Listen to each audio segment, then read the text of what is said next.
Hi friends, welcome to my channel Learn Easy with me. Today I am going to discuss with you how the scientists have found the mass of electron. We know that in 1830, cathode ray tube experiment has been performed by the Michael Faraday and discovered the electron. And then before going to how they found the mass of electron, let us discuss how the J.J. Thomson in 1897 discovered the E/m ratio. J.J. Thomson discovered the E/m ratio of electron.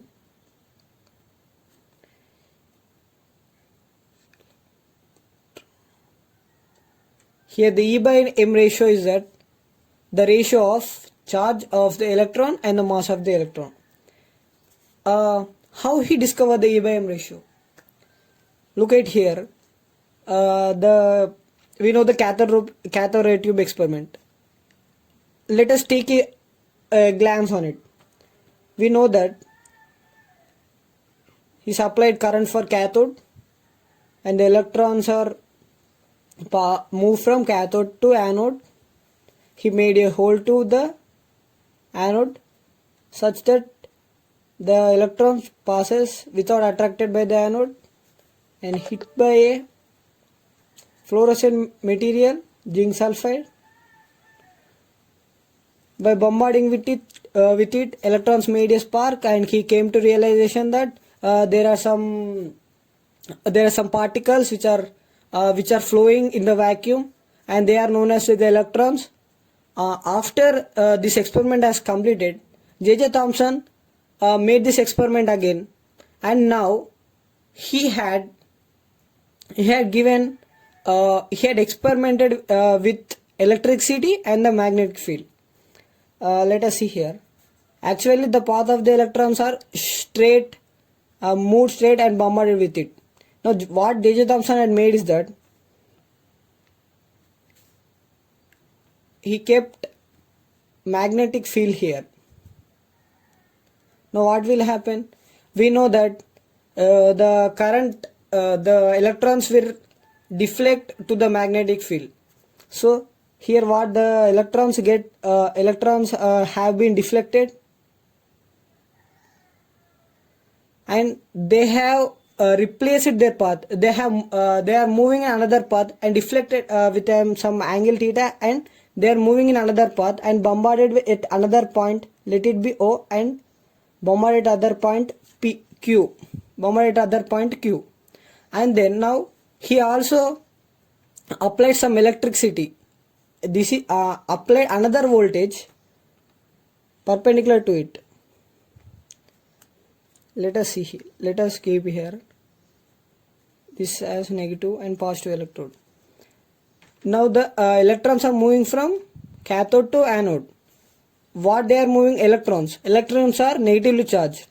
Once the electrons are negatively charged are moving, they repel for the negatively charged electrode, and they again change their path, and they again bombarded P. Now you see the electrons have shown that they repel with the magnetic field and even with electric charge of which are likely charged electrodes. Now here the electrons were repelled for a magnetic field and it repelled to the negative charged electrode. By this, now what you have observed here, and he made a what you have observed here, that the electrons are changing their path with when they are in contact with the magnetic field and in the electric charge.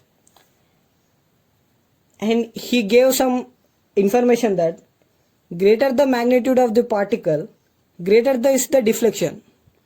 We know that now when charge is more, greater will be the deflection. It is generally more will be the negative charge. Then more negative charge will more negative charge. Two more negative charge will repel each other. More negative charge will repel each other. And lighter the particle, more will the deflection. So let us point here. Greater the magnitude of charge on particle. What is the particle here? It is electron. Greater the deflection.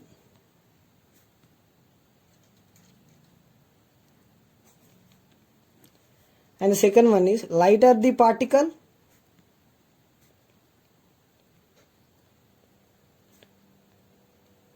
the deflection is greater.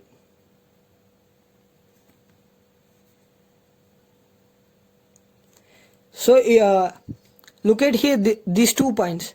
The first point, charge.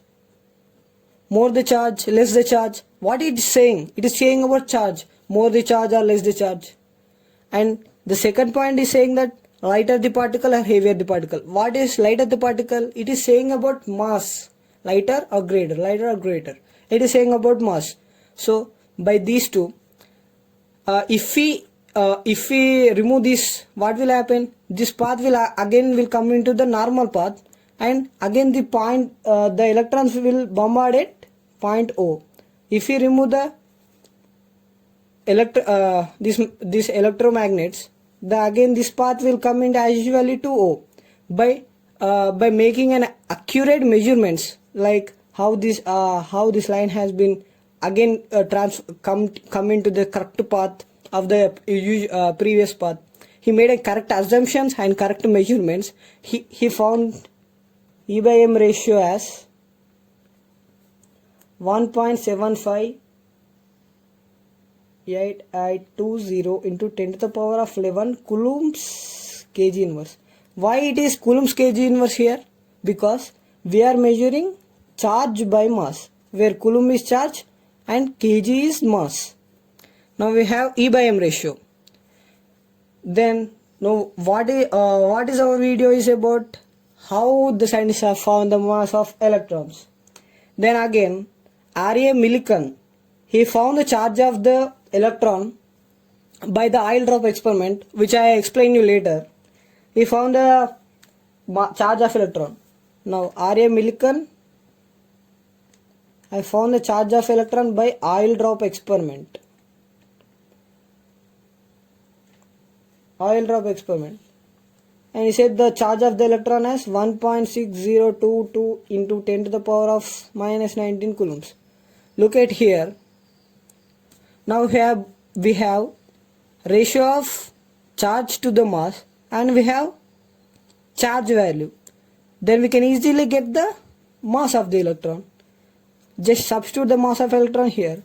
See, we have charge. Therefore, mass of the by this equation, mass of the electron is equal to 1. Ratio of charge and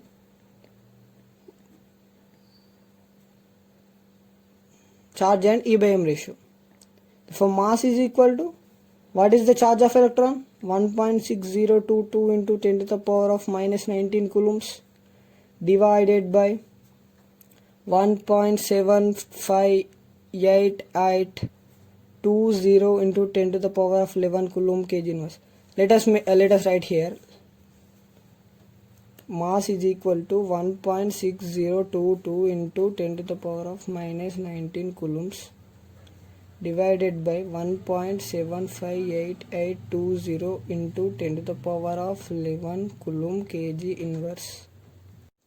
Therefore, mass of the electron is, the kg inverse become kg when transported from denominator to numerator, and this ratio is 9.1094 into 10 to the power of minus 31 kg. Therefore, the mass of electron is 9.1094 into 10 to the power of minus 31 kg. This is how they found the mass of the electron.